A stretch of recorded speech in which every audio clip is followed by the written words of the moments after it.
তো দেখো আমরা কি জানতাম যে পারমাণবিক ব্যাসার্ধ কোনো একটি মৌলের বা দেখা যাচ্ছে কোনো একটা ধরো অ্যাটম আছে, তার যে নিউক্লিয়াস এবং তার যে বাইরের কক্ষে যে ইলেকট্রনটা থাকে, সেই নিউক্লিয়াস থেকে যে বাইরের কক্ষে ইলেকট্রনের যে দূরত্ব, সেটাই আমরা কি জানতাম যে যখন 9-10-এ পড়তাম, সেটা তার পারমাণবিক ব্যাসার্ধ বলে জানতাম কোনো একটা পরমাণু, তাই তো। কিন্তু আমরা যখন আস্তে আস্তে বড় হলাম তখন জানলাম যে না, পরমাণু একটা হচ্ছে তোমার তরঙ্গের আকারে থাকে। তো তখন আমরা সেটাকে এইভাবে বিচার না করে, এটা কিন্তু যথাযথ যুক্তিযুক্ত নয়, তার জন্য আমরা এটাকে বিভিন্ন রেডিয়াস হিসেবে মানে বিভিন্ন ব্যাসার্ধ হিসেবে পড়তে পারি। মানে 1 নম্বর দেখো, যেহেতু এটা একটা ইলেকট্রনটা একটা তরঙ্গের আকারে থাকে, তো আমরা এইটাকে এরকম ভাবে মডেল হিসেবে না ভেবে আমরা এটাকে বিভিন্ন বন্ড হিসেবে ভাববো, ঠিক আছে। যেমন ধরো 1 নম্বর ধরো কোভ্যালেন্ট বন্ড যেটাকে বলা হয়, যেহেতু এটা একটা তরঙ্গ, তার জন্য আমরা পারমাণবিক ব্যাসার্ধটাকে 4টে ভাগে ভাগ করে নেব। তার মধ্যে একটা হচ্ছে সমযোজী ব্যাসার্ধ, 2 নম্বর হচ্ছে আমাদের ভ্যান্ডার ওয়ালস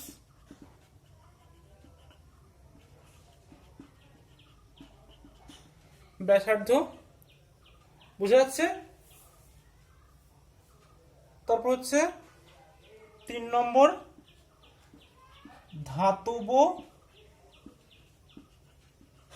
ব্যাসার্ধ, 4 নম্বর হচ্ছে আয়নীয় ব্যাসার্ধ, ঠিক আছে।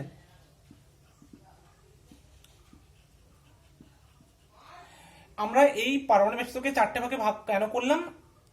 কারণ হলো যে যেহেতু মানে ইলেকট্রনটা যেহেতু একটা তরঙ্গের আকারে থাকে, তো সেই জন্য তাকে পরমাণুর এই মডেল হিসেবে না ভেবে আমরা তাদের একটা বিভিন্ন বন্ড বন্ড হিসেবে ভাববো, ঠিক আছে। একটা বন্ড হিসেবে বা বাহু যেটা বলতে পারো, ভেবে তাদেরকে এই সমযোজী ব্যাসার্ধ, ভ্যান্ডার ওয়ালস ব্যাসার্ধ, ধাতব ব্যাসার্ধ এবং আয়নীয় ব্যাসার্ধের সংগ্রহ হিসেবে পড়বো, ঠিক আছে। তো দেখো, এক্সাম্পল দিলে আরো ভালো বোঝা যাবে। আমরা প্রথমে আলোচনা করবো যে সমযোজী ব্যাসার্ধ হিসেবে, ঠিক আছে। দেখো সমযোজী ব্যাসার্ধ মানে কি, এর নিচের গুলো মুছে দিলাম। সমযোজী ব্যাসার্ধ বলতে দেখো যেটা বোঝাচ্ছে, ধরো দুটো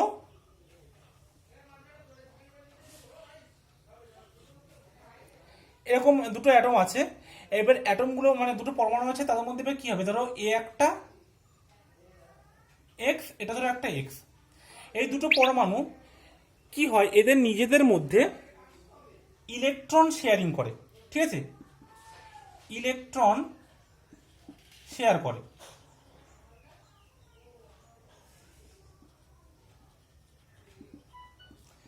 এবার ইলেকট্রন শেয়ার করে কি করে, ওরা নিজেদের মধ্যে একটা বন্ড তৈরি করে, ঠিক আছে।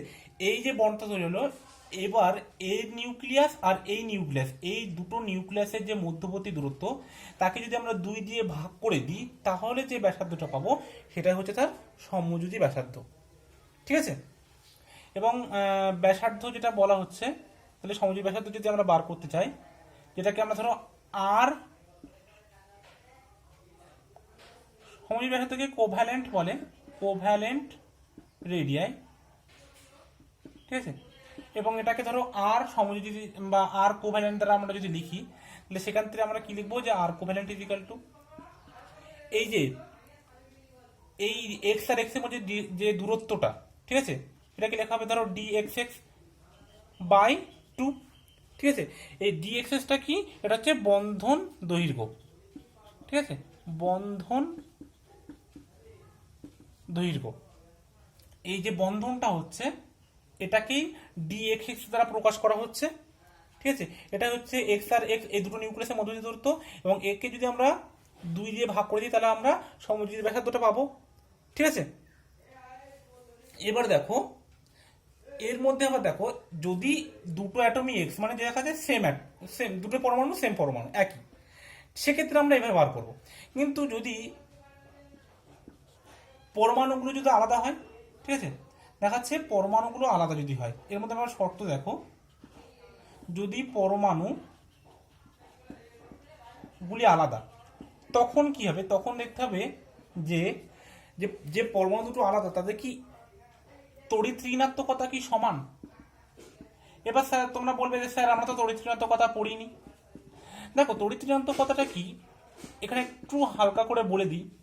তড়িৎ ঋণাত্মকতা হচ্ছে যাকে ইংলিশে বলা হয় ইলেকট্রোনেগেটিভিটি। ঠিক আছে, তোমরা একটু ইংলিশ টার্মগুলো মনে রাখার চেষ্টা করো, কারণ দেখো ইংলিশ টার্মগুলো আমাদের পরবর্তী কাজে অনেক কাজে লাগবে। আমি তো বাংলাতে লিখেছি, তবুও ইংলিশে একটু মাঝে মাঝে বলে দিচ্ছি, সেই টার্মগুলো মনে রাখার চেষ্টা করো। দেখো এই যে তড়িৎ ঋণাত্মকতা বা ইলেকট্রোনেগেটিভিটি যাই বলো, এটা হচ্ছে এমন একটা পাওয়ার যে ধরো দুটো পরমাণু দিয়ে এই বন্ডটা তৈরি হলো, তো এখানে তো ইলেকট্রনের শেয়ারিং হলো। এবার যখন কি হচ্ছে, যদি দুটো পরমাণু মানে দুটো পরমাণু যদি সমান হয়, একই হয়, তাহলে কি হবে, তাদের এই ইলেকট্রন টানার ক্ষমতা একই। কিন্তু কখনো কখনো যদি পরমাণুগুলো আলাদা হয়ে যায়, তাহলে দেখা যাচ্ছে তাদের একজনের মানে তো ইলেকট্রনটা টানার ক্ষমতা বেশি, একজনের কম। তো যার ইলেকট্রনটা নিজের দিকে টানার ক্ষমতা বেশি, তার তড়িৎ ঋণাত্মকতা বেশি। ঠিক আছে, তড়িৎ ঋণাত্মকতা কি না, ইলেকট্রনকে টানার ক্ষমতা, সেটা হচ্ছে তড়িৎ ঋণাত্মকতা। এবার সাপোজ ধরো আমি এ আর বি দুটো মৌল নিলাম, ঠিক আছে, এ আর বি।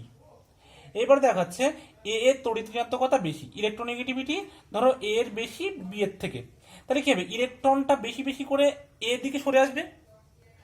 হ্যাঁ, সেই ক্ষেত্রে কি হবে, সেক্ষেত্রে দেখো আমরা যখন মানে এই সমযোজী ব্যাসার্ধটা বার করব, তখনটা কি হবে, ধরো ডি এ বি। ডিটা কি বলেছি, ডিটা হচ্ছে দূরত্ব বা ডিস্ট্যান্স। ঠিক আছে, এটা হচ্ছে দূরত্ব। দুটো পরমাণু নিউক্লিয়াসের মধ্যবর্তী দূরত্বটা হচ্ছে ডি, যেটাকে আমরা বন্ধন দৈর্ঘ্যও কিন্তু বলছি। এটা কি করব আমরা, সেটা কি করব না, এই আর এ প্লাস আর বি বাই 2, এটা এইভাবে কিন্তু আমরা এটা বার করব। ঠিক আছে, তারপরে দেখো যদি তড়িৎ ঋণাত্মকতা না, এক্ষেত্রে এটা 2 হবে না, এটা দেখো এটা যে সূত্রটা হবে সেটা হচ্ছে আর এ প্লাস আর বি মাইনাস 0.9 সাই এ মাইনাস সাই বি। ঠিক আছে, এ দেখো আর এটা কি, আর এটা হচ্ছে এই এর যে নিউক্লিয়াস থেকে সর্বোচ্চ কক্ষে ইলেকট্রন পথের যে দূরত্বটা, এটা হচ্ছে আর এ, আর আর বিটা হচ্ছে বি এর যে নিউক্লিয়াস থেকে এই পর্যন্ত যে দূরত্ব, এটা হচ্ছে আর বি। ঠিক আছে, তো এইটা সূত্র সাইটা কি না, এটা সাইটা বলছে এর তড়িৎ ঋণাত্মকতা। ঠিক আছে, এ এর, আচ্ছা দেখা যাচ্ছে না, এটা হচ্ছে এ এর তড়িৎ ঋণাত্মকতা, আর সাইবিটা হচ্ছে বি এর তড়িৎ ঋণাত্মকতা। ঠিক আছে,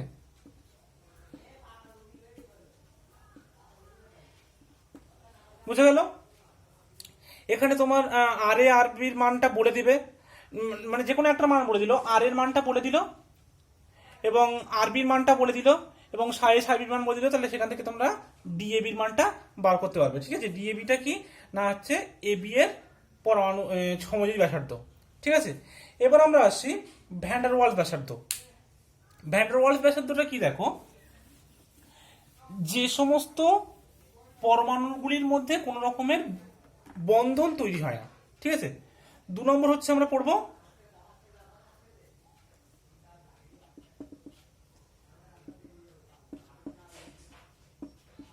ভ্যান ডার ওয়ালস ব্যাসার্ধ। বুঝা যাচ্ছে? ভ্যান ডার ওয়ালস ব্যাসার্ধ আমরা কোন ক্ষেত্রে পড়বো না, যাদের মধ্যে কিন্তু কোনো রকমের বন্ধন তৈরি হয় না, যাদের মধ্যে কোনো বন্ধন গঠন হয় না। ঠিক আছে, যেমন ধরো যারা নিষ্ক্রিয় মৌল, তারা কি হয়, তারা তো খুবই স্টেবল থাকে, মানে তারা খুবই তো সুস্থিত, তারা কিন্তু বন্ড গঠন করতে চায় না, বন্ধন গঠন করতে চায় না। যেমন ধরো সাপোজ নিয়ন, নিয়ন এরা কি দুটো নিষ্ক্রিয় মৌল, তো এরা এরা নিজেদের মধ্যে কি হয়, একটা আকর্ষণ বল থাকে, যে আকর্ষণ বলের মাধ্যমে এই অণুগুলো একে অপরের সাথে বা এই অণুগুলো একে অপরের সাথে যুক্ত থাকে। কিন্তু কোনো এদের মধ্যে, এদের নিউক্লিয়াসের মধ্যে কোনো কিন্তু বন্ড ফর্মেশন হয় না, এদের মধ্যে কিন্তু কোনো ইলেকট্রনের শেয়ার বা ইলেকট্রন দান বা গ্রহণের এরকম কোনো ঘটনা ঘটে না। জাস্ট একটা আকর্ষণ বলের মাধ্যমে এরা এদের সাথে যুক্ত থাকে। একে বলা হচ্ছে ভ্যান ডার ওয়ালস বল, যে বলের মাধ্যমে যুক্ত থাকে, এবং তার ফলে যে বন্ধনটা তৈরি হয় বা যে ব্যাসার্ধটা হয় সেটাই হচ্ছে ভ্যান ডার ওয়ালস ব্যাসার্ধ। ঠিক আছে, যেমন ধরো সাপোজ দুটো নিলাম আমি, ধরো নিয়ন নিয়ন যেটা নিলাম, তাদের ক্ষেত্রে যদি আমরা ভ্যান ডার ওয়াল ব্যাসার্ধ আর ধরি, আর মানে হচ্ছে রেডিয়াল মানে ব্যাসার্ধ, আরটা হচ্ছে ব্যাসার্ধ। ঠিক আছে, তো আমরা যদি আর অফ ভ্যান ডার ওয়াল ব্যাসার্ধটা আমরা যদি দেখি নিয়নের ক্ষেত্রে, তাহলে আমরা লিখবো ডি নিয়ন নিয়ন বাই 2, একদম সেম হবে। এটা কি বলা হচ্ছে না, নিয়ন নিয়নের যে ভ্যান ডার ওয়ালস যে দূরত্ব আছে তাকে আমরা যদি 2 দিয়ে ভাগ করে দিই, সেটা হচ্ছে ভ্যান ডার ওয়াল ব্যাসার্ধটা পেয়ে যাব। ঠিক আছে, মানে এটা থেকে এটা, এই নিউক্লিয়াস থেকে এই যে নিউক্লিয়াস, এর মধ্যবর্তী যে দূরত্ব সেটা হচ্ছে ডি এনি এনি। বোঝা গেল? একে যদি আমরা 2 দিয়ে ভাগ করে দিই, তাহলে আমরা ভ্যান ডার ওয়াল ব্যাসার্ধটা পেয়ে যাব। ঠিক আছে, এবার দেখো তোমাকে যদি কেউ বলা হয়, আচ্ছা ওটা পরে আসছি, 3 নম্বর পয়েন্ট দেখো, 3 নম্বর পয়েন্ট সবাই হেডিং দাও যে ধাতব ব্যাসার্ধ। ঠিক আছে, দেখো ধাতব ব্যাসার্ধে কি হয়, তাহলে ধরো কোনো একটা লোহার রড আছে, ঠিক আছে, সেখানে অনেকগুলো অ্যাটম আছে এরকম, এবং প্রত্যেকটা অ্যাটমে আবার ইলেকট্রন আছে। সেক্ষেত্রে কি হয় দেখো, সেক্ষেত্রে ধরো আমি দুটো অ্যাটম নিয়ে নিচ্ছি, সাপোজ 4টে অ্যাটম নিয়ে নিচ্ছি। এবার কি হয়, এখানে যে ইলেকট্রনগুলো থাকে, ইলেকট্রনগুলো কি হয়, ইলেকট্রনগুলো তো মুক্ত, এগুলো তো ঘোরে চারিদিকে। এবার কি হয় দেখো, এর নিউক্লিয়াস আছে, এর নিউক্লিয়াস, এটা এর নিউক্লিয়াস, এটা এর নিউক্লিয়াস। এবার কোনো একটা ইলেকট্রন দেখো একেও টেনে রাখছে, এটাকেও টেনে রাখছে, আবার এই নিউক্লিয়াসটা কিন্তু এই ইলেকট্রনটাকে টানছে, আবার এই নিউক্লিয়াসটা কিন্তু এই ইলেকট্রনটাকে টানছে। এইভাবে কিন্তু একটা মানে ধাতব ব্যাসার্ধ তৈরি হয়। এই যে ইলেকট্রন থেকে এই যে নিউক্লিয়াসের দূরত্ব, বা এই ইলেকট্রন থেকে যে এই নিউক্লিয়াসের দূরত্ব, এটাই কিন্তু অ্যাকচুয়ালি ধাতব ব্যাসার্ধ। ঠিক আছে, কারণ কি হয়, এই ইলেকট্রনগুলো একটি ইলেকট্রনই বিভিন্ন মানে অ্যাটমগুলোকে আকর্ষিত করে রাখে, যার ফলে কিন্তু ধাতুটার গঠন, ধাতু গঠিত হয়, এবং তাদের মধ্যে যে বন্ধনটা তৈরি হয় তাকে বলে ধাতব বন্ধন। ঠিক আছে, এবং তাদের যে ব্যাসার্ধ সেটাকে বলা হচ্ছে ধাতব ব্যাসার্ধ। ধরো তাহলে কি হবে, ধরো এটা একটা মেটাল অ্যাটম, এটা একটা মেটাল অ্যাটম। ঠিক আছে, তাহলে এদের মধ্যবর্তী যে দূরত্ব, একে আবার যদি 2 দিয়ে ভাগ করি, তাহলে আমরা ধাতু ব্যাসার্ধটা পেয়ে যাব। ঠিক আছে, তাহলে ধাতু ব্যাসার্ধ আমরা যদি আবার এটাকে আর ধরি, তাহলে D M M, M M মানে কি মেটাল মেটাল বাই 2। এই এম এমটা কি বলেছি, এখান থেকে যে এই পর্যন্ত যে দূরত্ব সেটাকে ডিএমএম বলছে, মানে এটাই হচ্ছে বন্ধন দৈর্ঘ্য। তাকে 2 দিয়ে ভাগ করলে আমরা ধাতব ব্যাসার্ধ পেয়ে যাব। ঠিক আছে, ঠিক যেমন আমরা অ্যাকচুয়ালি এটা করতাম, এটা কি, এটা ধরো জ্যা, আর এখান থেকে এটা কি, এটা ব্যাসার্ধ। ঠিক বৃত্তের ক্ষেত্রে যেমন ছিল ঠিক তেমনি ভাবে কিন্তু আমরা এগুলোকে বার করব। এবার তোমরা একটা জিনিস বলো, তোমরা তো এই 3টে জিনিস পড়লে, এই 3টে জিনিসের মধ্যে একটা কথা তোমরা বলো যে কোন ব্যাসার্ধ সবচেয়ে বড়। একটা পড়েছি আমরা প্রথমে যে সমযোজী ব্যাসার্ধ, তারপর পড়েছি ভ্যান ডার ওয়ালস ব্যাসার্ধ, তারপর পড়েছি ধাতব ব্যাসার্ধ। তাহলে দেখো সমযোজী ব্যাসার্ধের ক্ষেত্রে কি হচ্ছিল, একটা অ্যাটম কিন্তু আরেকটা অ্যাটমের মধ্যে ঢুকে যাচ্ছিল, যার ফলে কি হচ্ছিল, কোভালেন্ট বন্ড তৈরি হচ্ছিল বা সমযোজী ব্যাসার্ধ তৈরি হচ্ছিল। তারপরে কি হবে, এদের বন্ধন দৈর্ঘ্যটা কিন্তু সব থেকে ছোট। ঠিক আছে, এবং সব থেকে বড় কোনটা, সব থেকে বড় হচ্ছে দেখো এই যে ভ্যান ডার ওয়াল ব্যাসার্ধ, যেটা দেখো এদের মধ্যে কোনো রকমের বন্ড ফর্মেশন হয় না, বা কোনো রকমের আকর্ষণ বল থাকে, মানে কোনো রকমের ইলেকট্রন ইলেকট্রন দ্বারা যে ইলেকট্রন নিউক্লিয়াস দ্বারা যে আকর্ষণ সেটাও নেই, জাস্ট একটা ভ্যান ডার ওয়াল বল, তার দ্বারা এরা কিন্তু পরস্পরের দ্বারা আকর্ষিত হয়। তার ফলে কি হবে, এদের দূরত্ব, এদের যে ব্যাসার্ধ এটা কিন্তু সব থেকে বড় হবে। তো যদি একটা অর্ডার তোমার লিখতে দেয় যে পারমাণবিক ব্যাসার্ধ আর ভ্যান ডার ওয়ালস ব্যাসার্ধ, আর সরি পারমাণবিক ব্যাসার্ধ না, সমযোজী ব্যাসার্ধ, ভ্যান ডার ওয়ালস ব্যাসার্ধ আর ধাতব ব্যাসার্ধের মধ্যে একটা যদি অর্ডার লিখতে দেয় যে কোনটা বড় হবে কোনটা ছোট হবে, তাহলে কি হবে, সব থেকে বড় হবে ভ্যান ডার ওয়ালসটা। ঠিক আছে, ভ্যান ডার ওয়ালস ব্যাসার্ধ যেটা সেটা সব থেকে বড় হবে, এর দৈর্ঘ্য সব থেকে বেশি, আর সব থেকে ছোট হবে সেটা হচ্ছে সমযোজী। কারণ এটা কি হচ্ছে দেখো, একটা অ্যাটমের মধ্যে কিন্তু আরেকটা অ্যাটম ঢুকে যাচ্ছিল, আর মাঝে যেটা হবে সেটা হচ্ছে ধাতব ব্যাসার্ধ। বোঝা গেল অর্ডারটা? ঠিক আছে, এবার দেখো এদের কিছু আবার এক্সেপশন আছে। আমি বলেছিলাম যে প্রত্যেকটা ক্ষেত্রে কিছু ব্যতিক্রম থাকবে, সেই ব্যতিক্রমগুলো এবার দেখো আমি লিখছি, এবং কিভাবে সেটা বা আগে ব্যতিক্রম বলার আগে আমি আগে বলে দিই যে কোনো একটা পর্যায় বরাবর কিভাবে পরিবর্তিত হয় বা কোনো একটা শ্রেণী বরাবর কিভাবে পরিবর্তিত হয় এই পারমাণবিক ব্যাসার্ধ, সেটা একটু বলে দিই। তো সবাই হেডিং দাও। তো দেখো কোনো একটা পর্যায় বরাবর যদি আমরা বাম দিক থেকে ডান দিকে যাই, ঠিক আছে, বাম দিক থেকে যদি আমরা ডান দিকে যাই কোনো একটা পর্যায় বরাবর, তাহলে কি হয়, এই যে পারমাণবিক ব্যাসার্ধের মান কি হয়, পারমাণবিক ব্যাসার্ধের মান কিন্তু কমতে থাকে। ঠিক আছে, পারমাণবিক ব্যাসার্ধের মান কি হয় না, কমতে থাকে। দেখো সাপোজ ধরো আমরা যদি lithium, beryllium, boron, carbon, nitrogen, oxygen, fluorine, neon এই পর্যায়টা নিই, তাহলে দেখো লিথিয়ামের যে পারমাণবিক ক্রমাঙ্ক, ঠিক আছে, জেড পারমাণবিক ক্রমাঙ্ক কত, 3, 4, 5, 6, 7, 8, 9, 10। তো দেখো এখানে কি হচ্ছে, ইলেকট্রনের যে সেই তোমার যেটা শিখেছিলাম ইলেকট্রন ভোট থাকে কি হবে, 2 1 2 2 2 3 2 4 2 5 2 6, ঠিক আছে, 2 7 2 8। তো দেখো এই যে সেল নাম্বারটা কিন্তু একই থাকছে, যার পরে কি আছে, যদি উপকক্ষ নম্বর একই থাকে এবং যদি সেখানে প্রত্যেকবার একটা করে ইলেকট্রন যুক্ত হয়, তাহলে একটা করে ইলেকট্রন নতুন যুক্ত হওয়ার ফলে কি হবে, নিউক্লিয়াস তার উপরে কি ঘটবে, আরো বেশি বেশি করে আকর্ষণ করবে এবং তাকে কিন্তু আরো বেশি বেশি করে টানবে। ঠিক আছে, এদের ক্ষেত্রে দেখো প্রত্যেকে কিন্তু দুটো উপকক্ষ আছে, একটা দুটো, ঠিক আছে।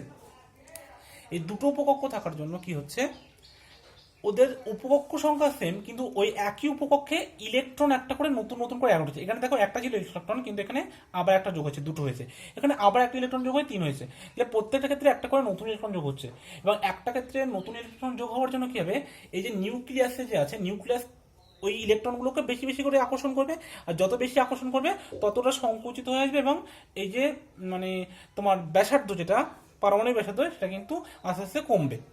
বুঝে গেল? তারপরে দেখো আমরা যদি শ্রেণী বরাবর যাই, শ্রেণী বরাবর কি হয়, ধরো শ্রেণী বরাবর হাইড্রোজেন আছে, লিথিয়াম আছে, সোডিয়াম আছে, পটাশিয়াম আছে, রুবিডিয়াম আছে, সিজিএম আছে। যদি আমরা এরকম ভাবে যাই তাহলে কি হয় দেখো, তাহলে এখানে ধরো 1, তো তাহলে এখানে হবে যে এটা 3, তাহলে 2,1, এটা কত 11, তাহলে 2,8,1। দেখো প্রত্যেকবার এখানে ছিল একটা উপকক্ষ, এখানে দুটো, এখানে 3টে, তাহলে উপকক্ষের সংখ্যা বাড়ছিল। এখানে কিন্তু উপকক্ষের সংখ্যা একই ছিল। আর এখানে দেখো যখন শ্রেণী বরাবর উপর থেকে আমরা নিচে যাচ্ছি, তখন এটা একটা উপকক্ষ ছিল, এখানে দুটো উপকক্ষ, এখানে 3টে উপকক্ষ। ঠিক আছে, তো উপকক্ষের সংখ্যা যত বাড়বে তাদের সাইজ কিন্তু তত বাড়বে। ঠিক আছে, মানে পারমাণবিক ব্যাসার্ধ কিন্তু এখানে বাড়বে, পারমাণবিক ব্যাসার্ধ বাড়বে। বাড়ার জন্য আমরা আপার অ্যারো দেবো, আর যখন কমবে তখন আমরা লোয়ার অ্যারো দেবো। ঠিক আছে, পারমাণবিক ব্যাসার্ধ কমবে। ঠিক আছে, পর্যায় বরাবর যদি আমরা বাঁ দিক থেকে ডান দিকে যাই তাহলে পারমাণবিক ব্যাসার্ধ কমছে, আর পর্যায় যদি উপর থেকে নিচের দিকে যাই, ঠিক আছে, উপর থেকে নিচে, তাহলে কি হচ্ছে, উপকক্ষের সংখ্যা বাড়ছে, আর উপকক্ষের সংখ্যা যত বাড়বে ইলেকট্রনগুলো তত কি হবে, দূরে দূরে যাবে। যত দূরে দূরে যাবে তত নিউক্লিয়াস অত ভালোভাবে বেশি আকর্ষণ করতে পারবে না, আর আকর্ষণ করতে না পারলে কি হবে, তাদের সাইজটা ধীরে ধীরে বাড়বে, আকারটা বেড়ে যাচ্ছে। বোঝা গেল? তাহলে এই পর্যন্ত বোঝা গেল তো যে কিভাবে পর্যায় বরাবর এবং শ্রেণী বরাবর পারমাণবিক ব্যাসার্ধের পরিবর্তন ঘটছে। এবার দেখো কি, এবার বলি আমাদের ব্যতিক্রমগুলো। তবে হেডিং দাও ব্যতিক্রম।